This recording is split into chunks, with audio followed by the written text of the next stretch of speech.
I'd like to welcome everyone to today's coordinator all call for zones 33 and 34. It's Wednesday, November the 2nd. And we're going to be talking about several things today. First of all, we'll be talking about the items that transpired at the recent Board of Directors meeting. If this is your first tune in to these, this is a quarterly call that the coordinators and the directors, Stephanie and I, have with them. So I've just got to run through a few items that I thought were important in the Board of Directors meeting. One of the items that the Board of Directors completes each year is the election of 4 new directors. Each year there are 4 new trustees of the Rotary Foundation that come onto the board, and the new directors that will be going on as of the 1st of July are Jorge Alfranc, Hipólito Ferreira, Jennifer Jones, and past President Ian Risley were elected to the trustees by the board. We heard a number of, interestingly, we don't have it in the States much, but we did hear a number of complaints. There were about 11, I think, of director election complaints from different areas around the world. Fair amount of politicking, actually, that is accused and that type of thing around the world, but I think we resolved those and are moving on good with that. We spent some amount of time talking about the strategic plan, and we're very fortunate in 33 and 34 that Director-elect Stephanie Urchik is the chair of the Strategic Planning Committee, and she may want to say a few words at the end about the strategic plan. But we did talk about moving forward and moving it into full implementation.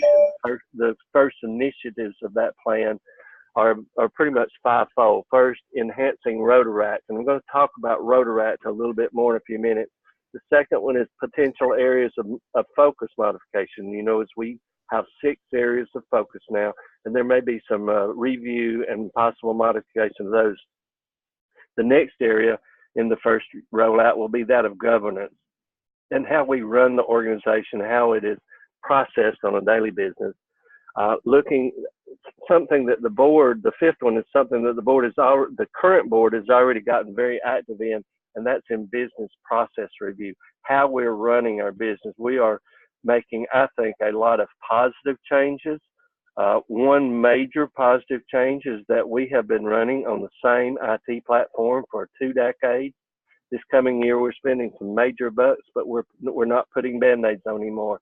We have thrown the Band-Aids into the garbage can, and we're putting a completely new operating system over the next 18 months that will be major, massive positive for us.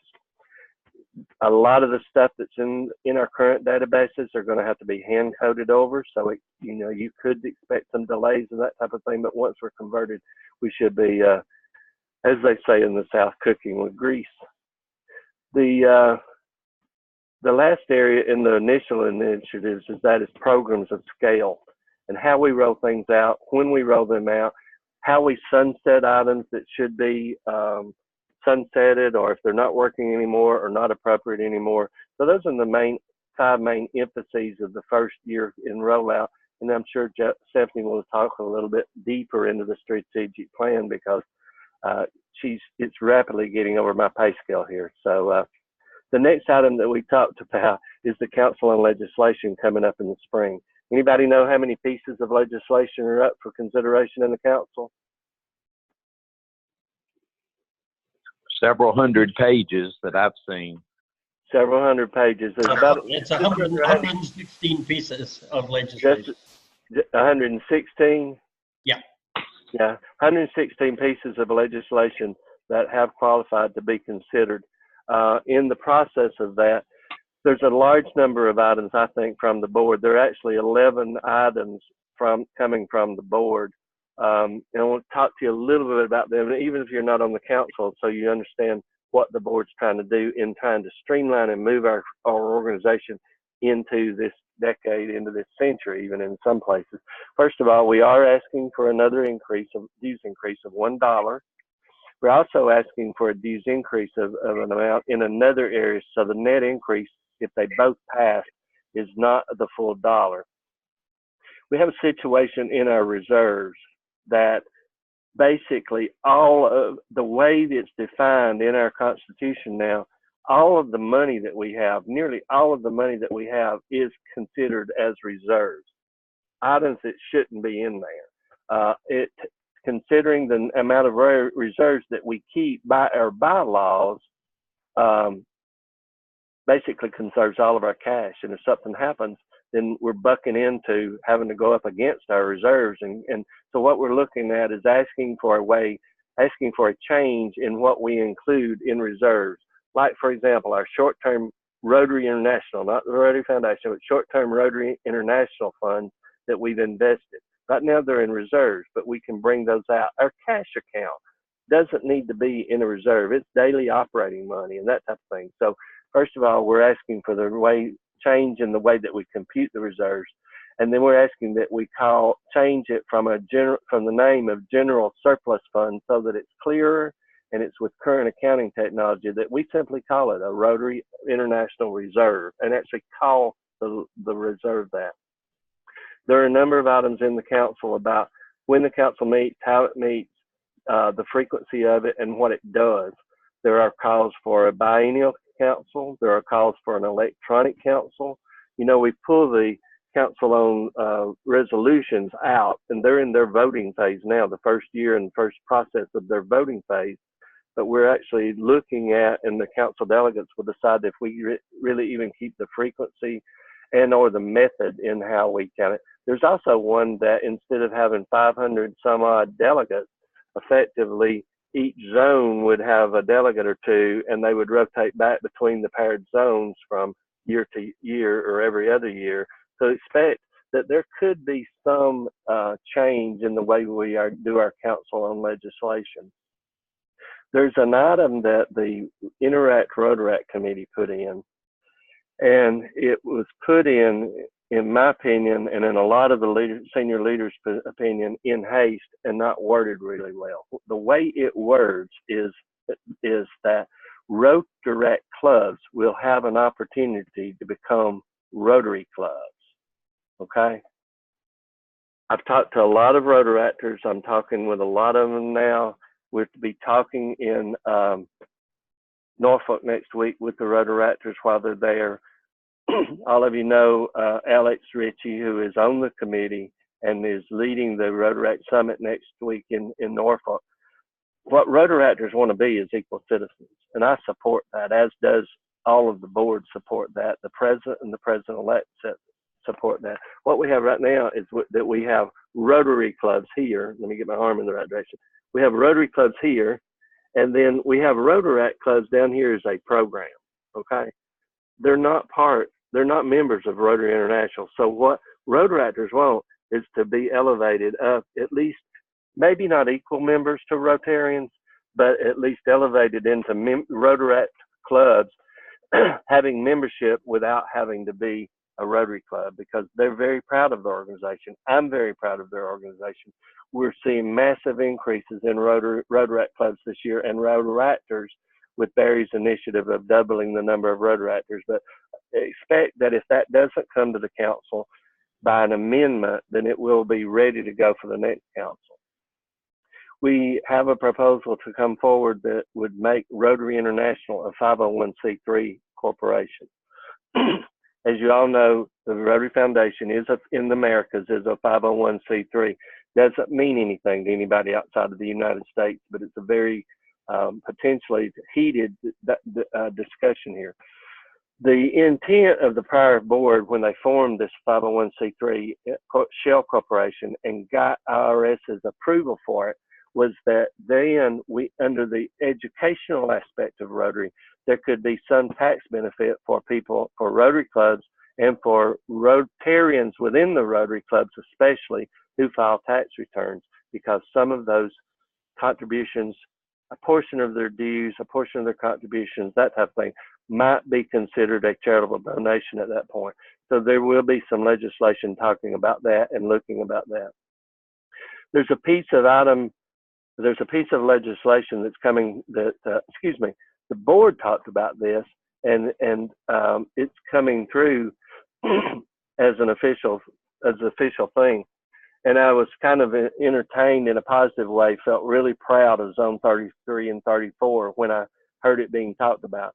There is a proposal out there that there be a zone event, which is composed of the membership training, public image, and the Rotary Foundation, and that it be called, the name of it would be called a Vibrant Club Workshop. And I thought, my, how Lord, how people are watching Zone 33 and 34, because that's what you folks have been doing for several years now.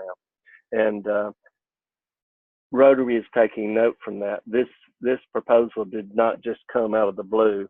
It's people around the world seeing what you all are doing and seeing what the membership levels in 33 and 34 are doing compared to all of the other zones in North America, bar none.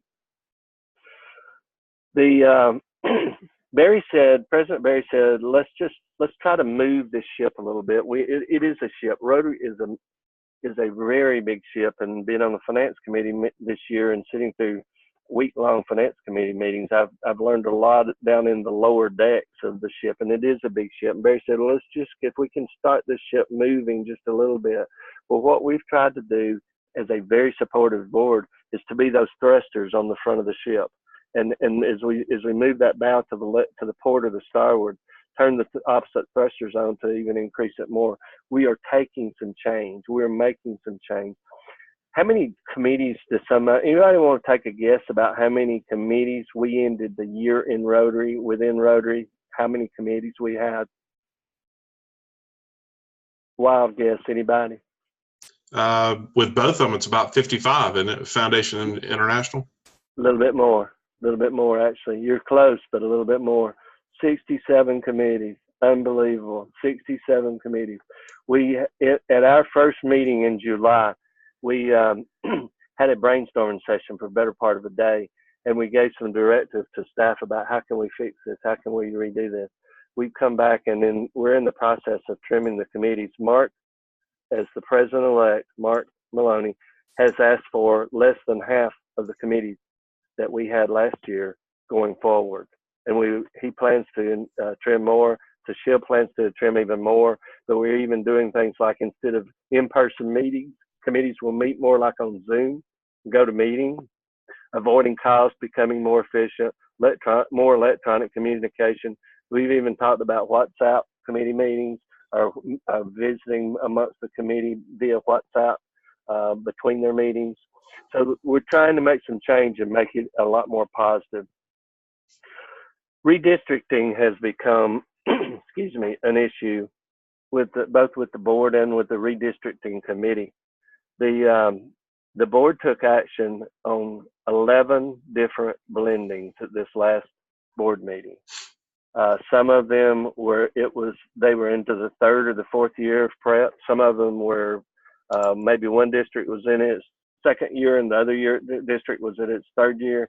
But the redistricting committee and the board just come to a realization that if we're not there, it's a lot more efficient for us to operate with lesser districts if we're not at that minimum 1,100. So there will be roughly a dozen blendings going on as of July 1.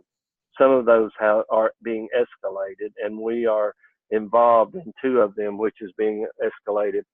The 2 West Virginia districts, 7550 and 7530, will be blending together as District 7545 as of July 1.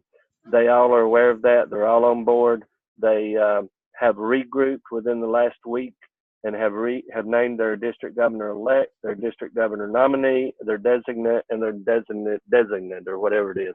What both of the 2 zones have decided to do, Stephanie's talked with them, I've talked with them, is that they're going to take the DGEs and the DGNs, 2 of them out of each district, and they're going to work them in before they do any more interviews. That's really the only thing that's fair to everybody.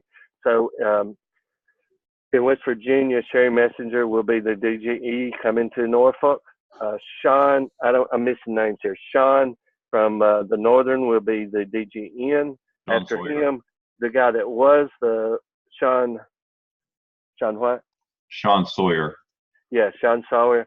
After that, the other DG up there was a guy named David Cooper. He was the DGE, but he's going to go after Sean. And so the third one coming in will be Cooper. And then we'll come back to the south to Robert. Topping. Roger Topping. Topping. Yeah. Robert or Roger Topping. And I didn't write these down, and I'm trying to get them in my head. So that's how that will work. They've already developed a committee. Sherry's talking about having a vice governor in each of the two areas to help them through the process of getting combined and that type of thing. And similar things are going on up in District 7530 and 7550. They will become 7545, and so instead of 3 districts coming in as of 1 July, it will be 3 districts come. Did I say that right? Instead of 4 districts coming in, it will be 3 districts coming in. Stephanie, do you have those names off the top of your head? I didn't write that down. Yes, I do. Okay. Yeah, can you tell us the order of those? Absolutely. On July 1st, when the district becomes renumbered to 7305, the governor is going to be Jim Hahn, H-A-H-N. The following year, it will be Maria Feetalk. After her will be Vince Costa, and then Al DeLucia. And those are the 4 people who are currently in line. Regrettably, the only one that we're going to see in Norfolk is Maria. Jim has elected not to attend, and Vince and Al are going to wait until it's closer to their time to go through training. Thank you, Stephanie. And back to the Virginias for just a moment. Cooper will be there as an emerging leader, okay? And Topping is talking about that he may be there as an emerging leader. But both of these 2 districts, I have been, and Stephanie, chime in or correct me, but I have just been so pleased at how on board that all 4 of these districts have gotten and said, we're going to do this, we're going to be strong, we're going to be like major strong when we get through. And I'm just really excited about the proactiveness all of them, including their PDGs, are taking on this. Mhm. David? Go. David, this is Chuck. Yes. My question is for Stephanie. Stephanie, could you tell me the numbers of the 2 districts that are combining into 7305, please? Yes. It's District 7300 and District 7330. District 7300 is a very small district in western Pennsylvania that is primarily just 1 county. Those folks can get from one end of it to the other in less than 40 minutes. And then 7330 is a bigger area, bigger geography, but it's mostly rural and suburban, and it has about 7 counties, and it goes up against the borders of Ohio and West Virginia. So those 2 districts will combine and become 7305. Thank you. Okay. So the next thing that we did as a board was formalize something that past President Ian started last year. He started a young past district governors task force as a trial basis. And what he did was he pointed about 10 or 12 recently past district governors who are under 40 to be on a task force. And actually, each board meeting last year had either 1 or 2 of those members represented at the meeting. The board took action at our meeting just this couple of weeks ago to make that a pilot program and to extend it for a period of time, and that there will be a formal pilot program for the Young District Governors Task Force. The problem that we have in Rotary is that by the time that you get to the boardroom, the way the bylaws and the Constitution are written right now, you're like me, you've got gray hair or you got no hair, and I'm approaching no hair. I still feel young, but in terms of years, I'm getting on over there.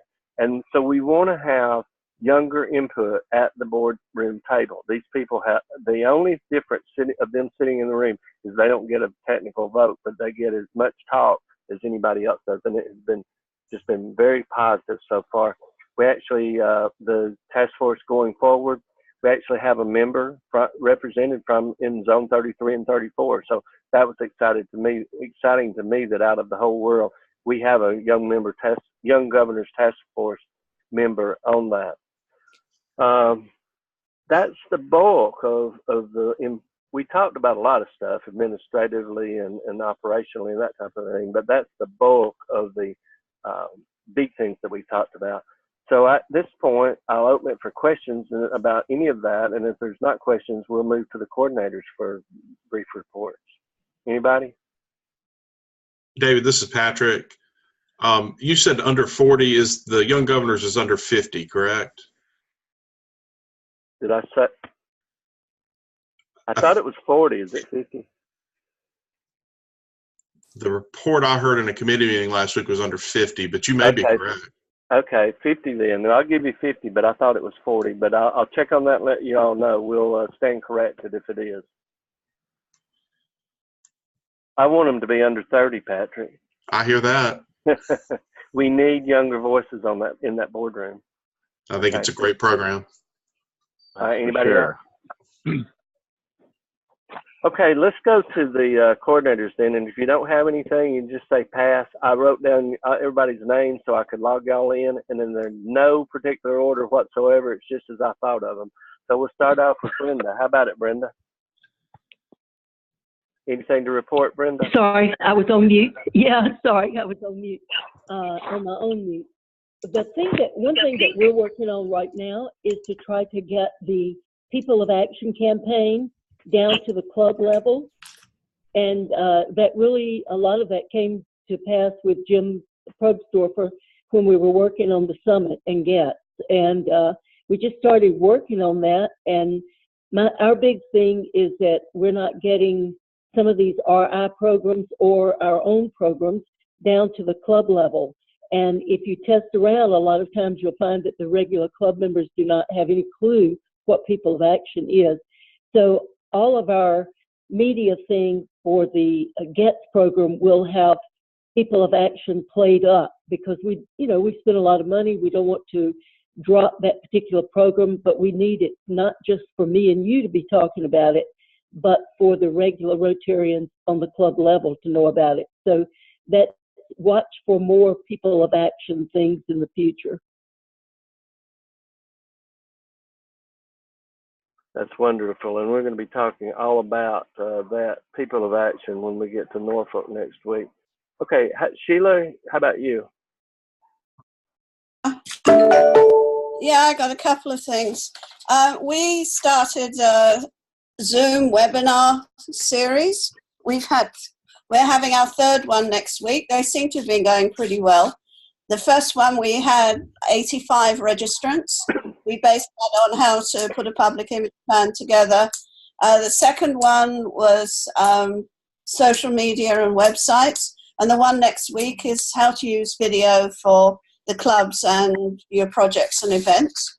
We seem to be getting really good response. So we're putting, we have our own website, myrotarystory.org, and we've been putting all the recordings on there and the PowerPoints and everything. Getting really good viewership on there. I've got Google Analytics on there, so I know how many people have been going on.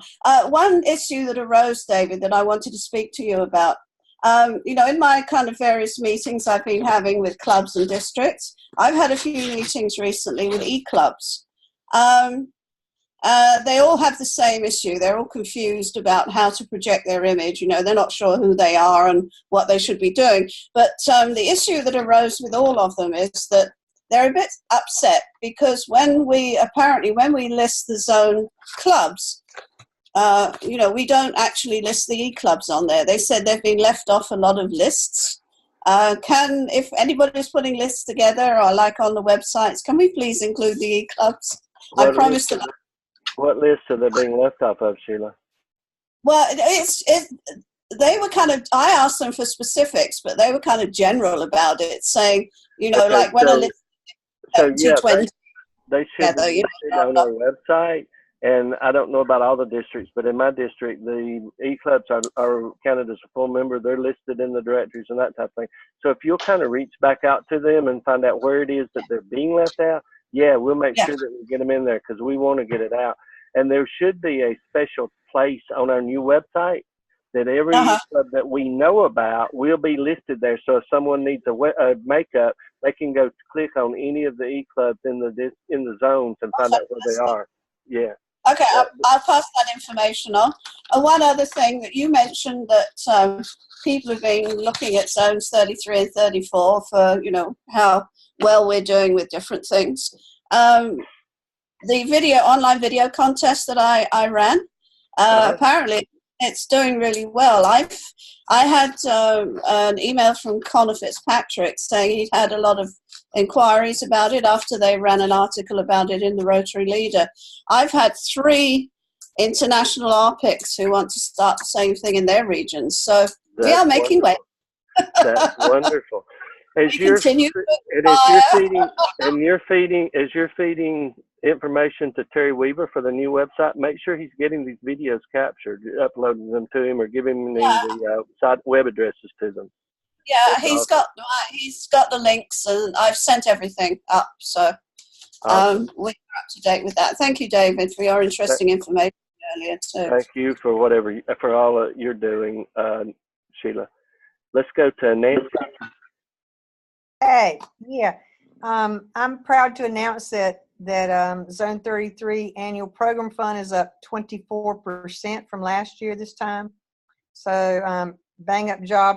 I really got to say thank you to my assistants for carrying the load. I'm sort of been underwater for a few weeks, but back on the trail now, and I'll be attending some foundation banquets upcoming in this month and also next month. The intention was I liked Sheila's report from last time about the Zoom meetings and recording those. So the intention was to start that for the foundation. That has not been done as of yet, but we're still on the trail to do that too. So those are the main updates.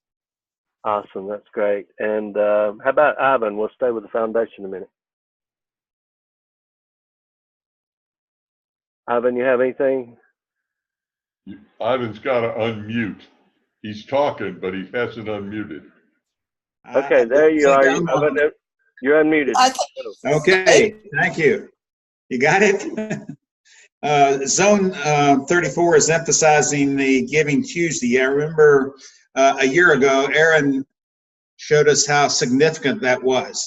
And I think that it provides a real edge. She thought as much as 10%. It didn't turn out that much, but we still had some very high giving districts.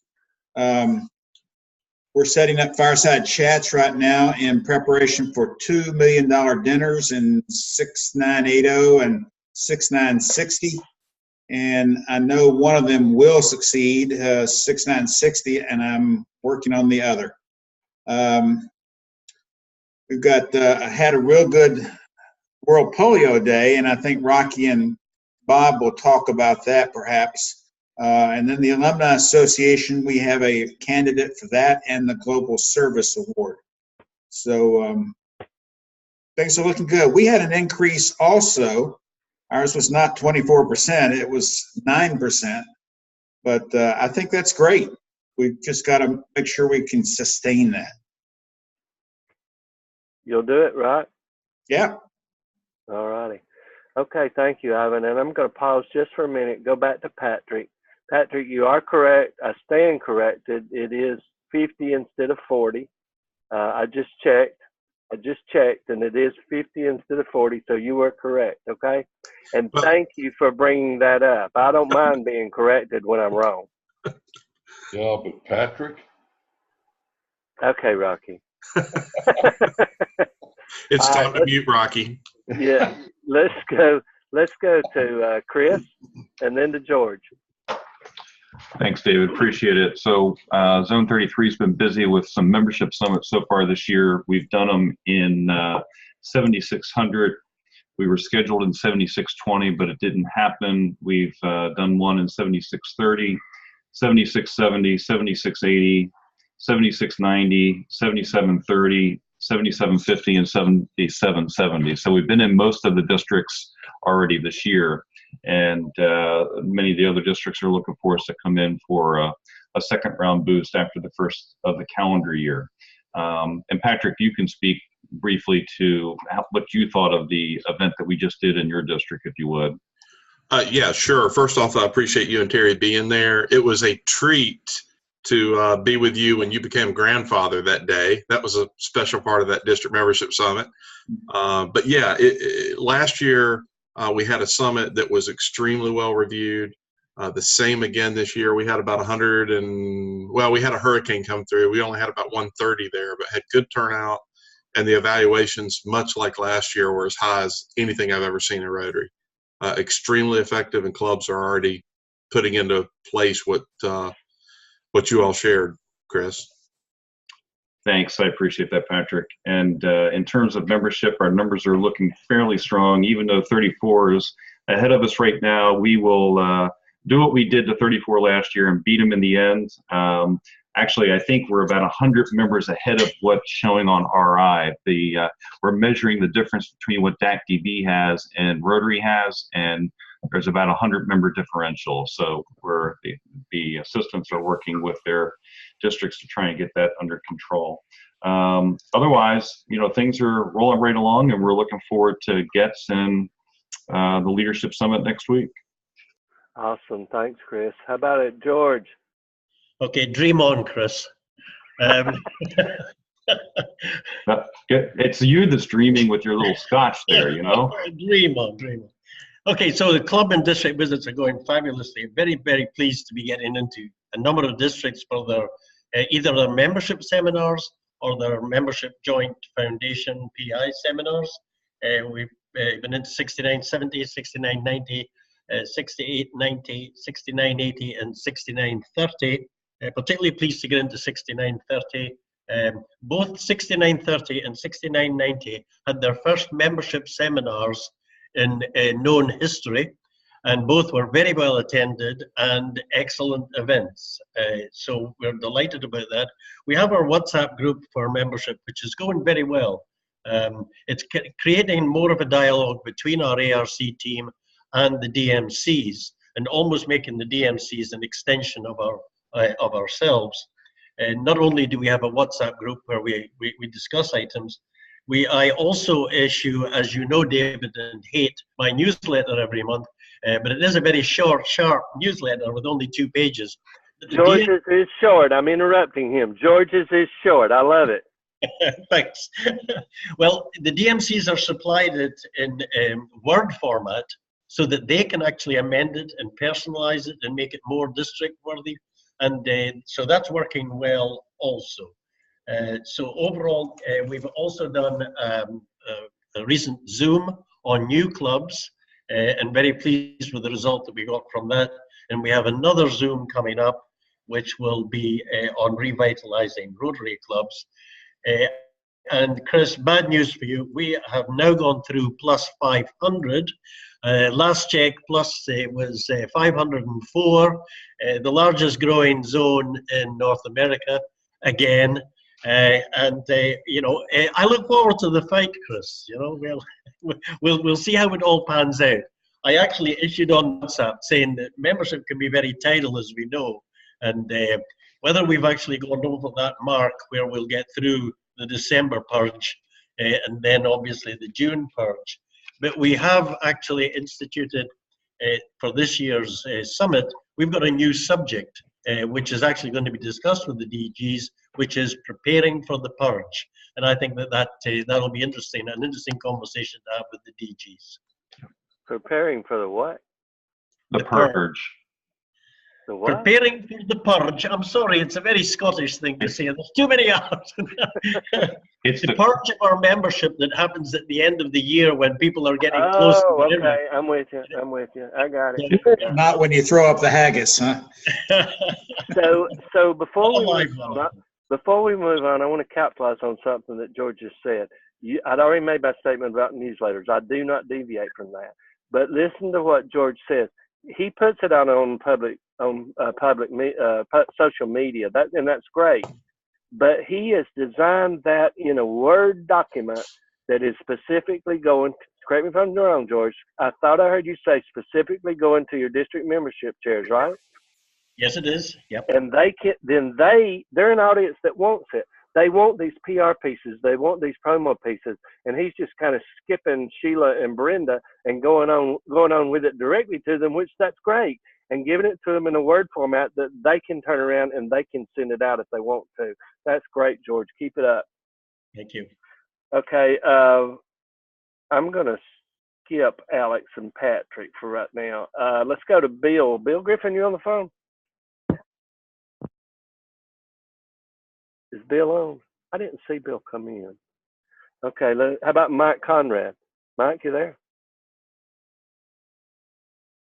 They're out getting New Arts Clump Society members. Bob Awesome. Hagan, how about you, bud? I'm right here. Hello, everyone. Well, we had a great World Polio Day in Zone 34. Most all of the districts participated, and I have lots of pictures from different clubs participating, and it was really a great celebration.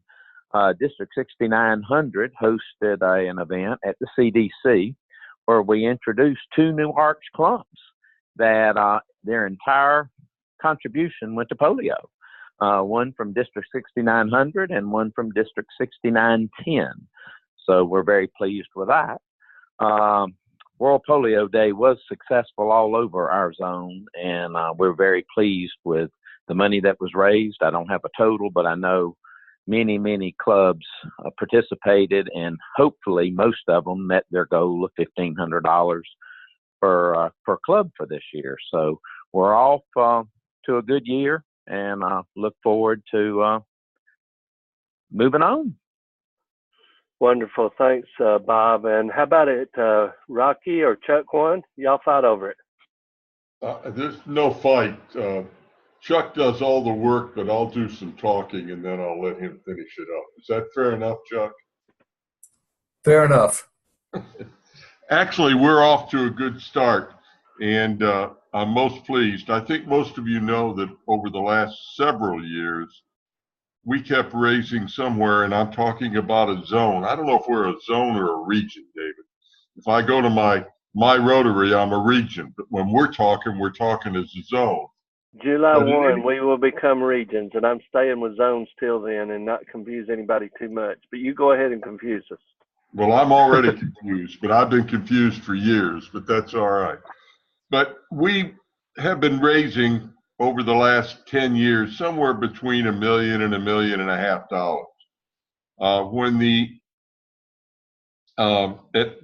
Prior to the Atlanta convention, with John Germ as the president, we set a goal about 2 million. We never thought we would get there, but we did as a zone. Not only did we get there that year, we got over the 2 million again last year. And at the end of October, we're a third of the way to 2 million this year, about 12% ahead of where we were at this time last year. And that's all because of Chuck's efforts and his statistical falsifying of the information. But it works, and we're going to keep shouting it. But we are off to a good start. I keep hearing a lot that people are not interested in polio. David, you were at our membership foundation seminar Saturday morning. Polio could not have been mentioned any more than it was. And it's that way throughout our whole zone. We are there. We had a good World Polio Day, and I don't see any drop-off.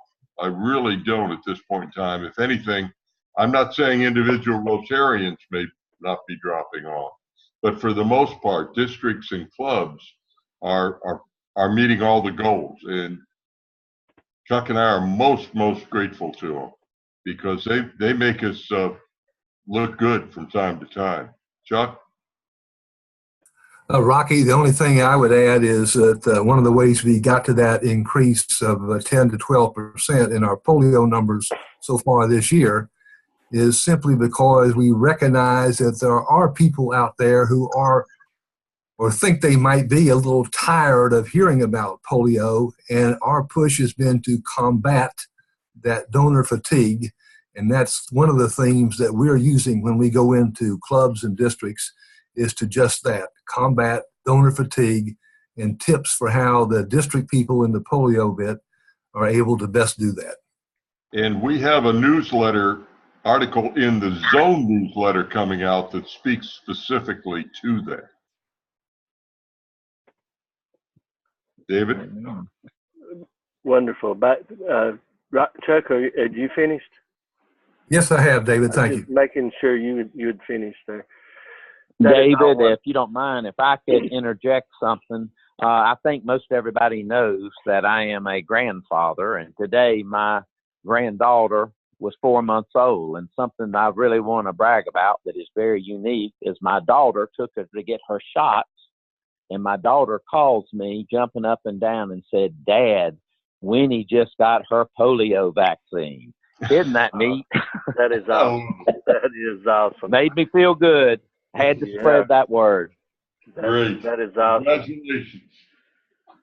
Okay, so a couple of other things to talk about, or just kind of rehash. I talked about a little bit.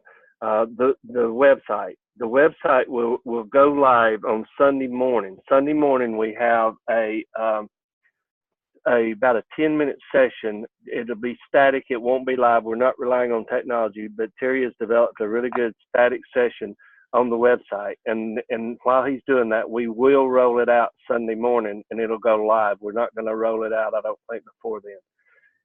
You're not going to believe how dynamic it is and how fluid it is and how much it can add. So I know a lot of you have responded to Terry already, but as you have things like, George, if you want to put your newsletter on the website, we just need to have a session one day. Terry will walk through all of us that want to upload things so that we don't have to worry about somebody else doing it for us. We can just go there, can roll it out ourselves, and it's going to be an exciting thing. Okay. Talk just a few minutes about Norfolk, and I think we're going to be done well within even the hour limit for our call. David, excuse me, before you go on to Norfolk, I have a question about the website. You mentioned earlier that it was going to pick up information feed from DATDB. What about Club Runner with all of us down here that don't use DATDB? You don't need Club Runner. You'll go straight to the website, and we will feed it in for you from Club Runner, from DATDB, from everything. RSS feeds from Rotary, Vimeo feeds, YouTube. So now you won't even have to worry about Club Runner, Sheila. You'll just go straight to the Rotary website, and the feeds will be there, and they'll be updating themselves automatically. Does that help? Yeah, thank you. I was just checking you weren't forgetting us on Club Runner. No, ma'am. No, ma'am. My brothers and sisters in the islands are like numero uno for me. Yeah, we're taking care of that. Can I ask one more question about that, David? Go. Will there be links on there to the district websites? I think they're already there, yes. Are they? Okay, I hadn't seen it, so I was just wondering, Yeah, no, we've not given, Terry has given just a few people occasional sneak peek links about it, but, and I have seen most of it, and I'm looking at it for every few days, but I'm pretty sure all of the district websites are there, Nancy. We might be missing one or two, but I think they're all there. Okay. Any other questions up to that point? Okay, let's talk about Norfolk for a minute. You all know that I'm Southern, and I talk Southern, and that's okay. This event is going to be like pickled okra. Does anybody know about pickled okra? Yes, sir. What is it? I don't want to say. It's good. No, nobody knows the saying in the South about pickled okra? No clue. You either love it or you hate it. There's nowhere in between. Pickled okra? Pickled okra. You either love it or you hate it. And I think David's going to bring some for everybody. I might just do it for those that aren't happy. It's sort of like kittens, David. The training. I'm just so excited about what Team Norfolk and the training cadre have put together. The training sessions, they started working on them literally back in January. Nancy Barbie, bless her, on the call with us today, started this process, and we're just moving forward what Nancy started, okay? Building on what the great foundation that she laid. But ideal is that when you come in as an in, you start a process, you pick it up during the governor's elect year with the stuff that RI recommends and with our own zone stuff, and then the governor's year, when you're in there, you're more about what's here and now and what's happening for you. When we get into the summit, starting on Thursday, Wednesday night, most of all of you will be on the ship with us, cruising the river and having dinner and kicking off the event in a true nautical pirate form. Saturday morning is all about rolling out a new initiative that I've been working on with the 29 current governors for about 18 months now. I'll give you a little sneak peek. We're going to go into a session in the morning and roll out an opportunity to partner with organizations from Maryland, Delaware area, DC area, all the way down to through Miami. And Sheila, hold on just a minute, okay? Hold on just a minute. It's coming. And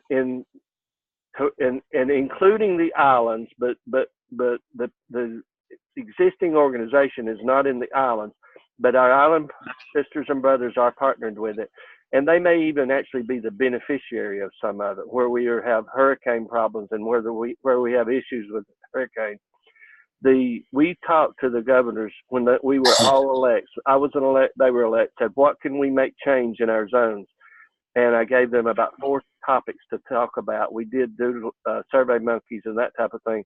And every single district was trying to attack the hunger issue on at least a micro basis. They said, let's make a change here. We're rolling out a 10 million meal challenge in the zones for the next 2 years. And some of those meals, if you will, like Saturday morning, we're going to get off our hands and put our hands to work as people of action and package 100,000 meals Saturday morning on site, 500 people going in a room, coming out with 100,000 meals. That a lot of those meals we're hoping, Chris, can get down into our islands. If not, then we're going to find ways to get meals into the islands where we still have hurricane issues. But USAID says that they have a plan that we can eliminate hunger by the year 2030. They will be our keynote speaker Saturday morning before we bring this challenge out, and then go do our meal packing event. Friday night is usually the class dinners night. We're not doing class dinners. I'm saving you probably $50, $75 to $100 for an off-site meal. It's in your registration. We'll have our little dress-up thing on Friday night, and Saturday night's the real dress-up if you come in costume with a pirate splash. Low country boil, Caribbean type of atmosphere in honor of our President Barry and First Lady Esther, and we plan on having a good time. Friday afternoon's a free time, unless you're on the Council on Legislation. It's a free time to get out and see Norfolk. There's so much to do there. And then Saturday afternoon, we're reversing Friday and Saturday. Saturday afternoon, we actually have 12, I think, breakout, 3 breakout sessions, 4 sessions to choose from on a topic of your choice. And may have done them in the past, but I don't remember breakouts at an institute, in our case, a summit. So there's a lot of change going on. Hope it works for everybody. Come to have fun, come to get something done, come to make a change, and come to be the inspiration to take it all back home to your district. So, and then I'll turn to Stephanie for comments, and then I just have one other thing after we call for any final questions or comments. Stephanie, would you like to talk a bit? Sure, just a little bit. I'm looking at the time, and I think it's getting close to dinner time for all of us, so I'm not going to talk long. Three quick things. First of all, I can't wait to meet you all next week and put names with faces, so I'm really looking forward to getting to see each of you, and I hope we have a chance to sit down and chat or have a drink and chat and get to know one another. Secondly, after Norfolk, I'll be reaching out to each of you because I'm still going to have a responsibility to work with coordinators next Rotary year who are in Region 36, the former Zone 29. So what I'd like to do is help you get connected with them so that they can help you understand the 3 Pennsylvania districts. So stay tuned. I'll make some of those introductions and we'll get you connected. None of them are going to be in Norfolk because none of them currently live in Pennsylvania. However, we do have one assistant coordinator from PA who will be coming into Zone 33. So we'll help get him connected as well. And the third thing, David mentioned that I'm chairing the Strategic Planning Committee. I am on the program for Norfolk, and I can't remember where because I've looked at so many things between when that came out and now, and I've got so much more happening. But I am going to be doing a presentation about the strategic planning process that's going to talk a lot about the case for change, why we had to do it, how we did it, the timeline, and then talk a little bit about the 4 priorities that surfaced not from this committee, but from input from around the Rotary world. So I hope you'll have a chance to stop and listen to that, or grab me in the corner and, say, tell me more about that. In addition to that, there are a couple of things that are on my Rotary burner that if you have an interest in, I'd be glad to chat with you. One is, I've been a trustee, so much like once you're an RRFC or an EMGA or an RC or an RPIC, you're always doing that job. So I have a commitment for a Rotary Women's Philanthropy. So I'm going to be doing a couple of programs next Rotary year. One is going to be in Norway in March, where we're going to get Scandinavian women together in Rotary to talk about how to move the Rotary Foundation forward. Then I'm going to do another presentation or event in Canada, in Edmonton, in May, of the same kind of topic, women's philanthropy in Rotary. Another initiative that I have is an international service one. It's matching up clubs in the eastern part of the U.S. with clubs in Kosovo and Albania to do international service, which may or may not be global grants. It could be smaller things, or it could lead to global grants. And finally, I'm working very seriously on pop-up service projects, which are really short-term things that any club can do. They're very simple. Sometimes they address hunger, sometimes they address other areas.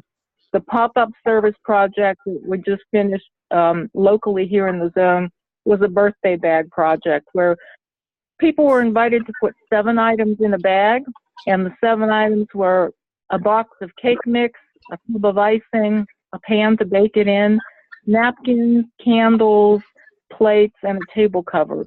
And we give that to the local food bank, and through the women's shelters, the schools, and the ministeriums, they find young children who are in food insecure families that might not be able to provide a birthday party, and give them to those families so that that child can have a birthday. So those are the kinds of things I'm working on and I'm interested in, and I'm looking forward to seeing everybody next week in Norfolk.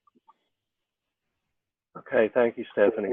So that'll wrap us up just right on 6 o'clock. We're about an hour there, but I got to say this before we go. Folks, look around your desktop there. There's 14 people on this call. Look at the camaraderie. Look at the banner and the good-natured fun back and forth, and look at the inspiration that each one of you are having in your areas and in your zones, and you're crossing over zones, and it is so exciting, because what is happening as a result of the 12 of y'all is that our zones are in my opinion, the 2 strongest zones in all of Rotary. And I know they're the strongest in North America. Y'all were talking, who was it, George and Chris earlier maybe, talking about the membership and going to punch each other and knock each other, and Rocky and I are digging each other between the 2 zones. But I'm not really a 34 zoner anymore. I'm a 33, 34 zoner. But we are all in this together. And men, women, boys, and girls, I've been involved in this zone for too many years to see it. It's that camaraderie and it's that fellowship, but it's that little bit of competition that really keeps everybody on their toes and excited. And I just say thank you, amens, and blessings to every one of you that I'm just yet to be a part of this group. It's very humbling. We will. David, this is Stephanie. I just want to jump in and say, Chris, you're going to be able to give George a little bit of a run for the money. Remember, on July 1, you've got 3 new districts moving into Zone 33, so your numbers are going to jump pretty fast. Well, you got to change the number. You got to change the name there, though, Stephanie. That's Patrick. A new player in the field come July 1. Oh, that's true, Patrick. Okay. I'll send you flowers later, Stephanie. Yeah, Patrick. That's cheating. Patrick. And by the way, George, I'm training Patrick very well to continue the tradition of beating Zone 34. Hey, we don't mind a bit of competition. Yeah. Okay. So with that, we'll close. I will send out either later this evening or tomorrow what do you call it? not a doodle survey for our next session, and that we can do our third quarter session after the January meeting. So that will be sometime in February. Just check every time that you come, and we'll hopefully get that done and get it on the calendar. I salute you all, and Pirates all. I'll see you in Norfolk next week. See you next week. Bye, guys. Take care. Bye. Thank you. Bye. Bye. Have a good one. Thank you. Bye.